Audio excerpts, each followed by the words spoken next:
It's New Orleans in the 1920s. It's a booming city, but at the same time there's lots of crime. It is racially diverse and basically the only legal drug is marijuana.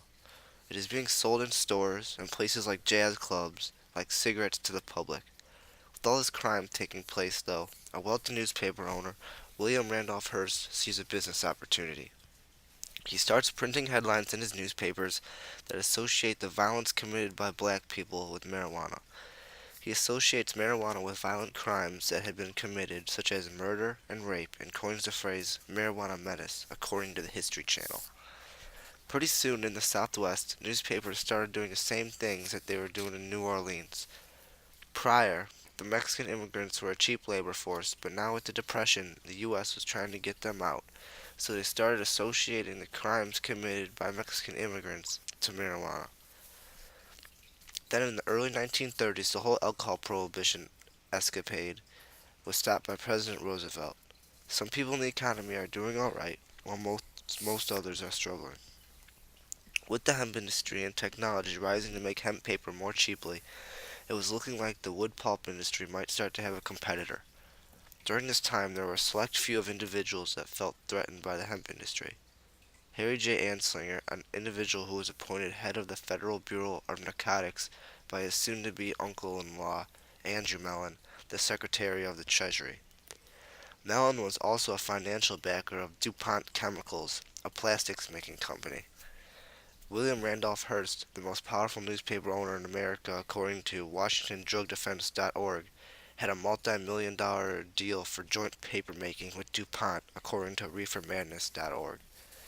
With these people trying to stay wealthy and Anslinger trying to keep his budget going for the newly formed Federal Bureau of Narcotics, he started his campaign against marijuana. In previous years, with alcohol being the villain, now with the prohibition ended, marijuana could take its place.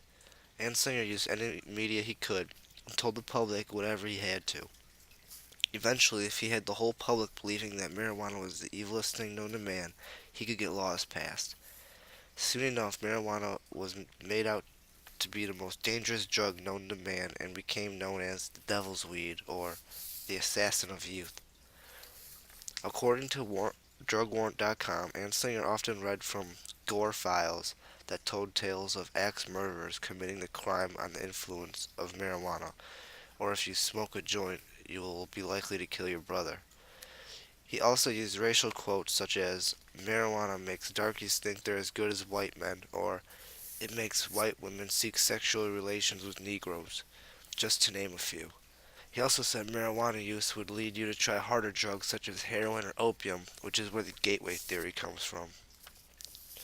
Another one of Anslinger's ways, besides newspapers and magazines, to spread anti-marijuana propaganda was through movies like Reefer Madness.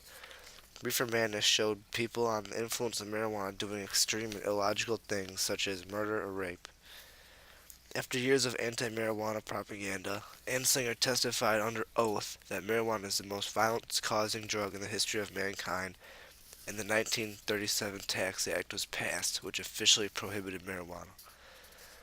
All in all, the 1937 Tax Act was passed due to racial tension, lies, and corruption. A few people saw hemp as a threat to their industry and did all they could to make sure it was outlawed, and that is how marijuana became illegal.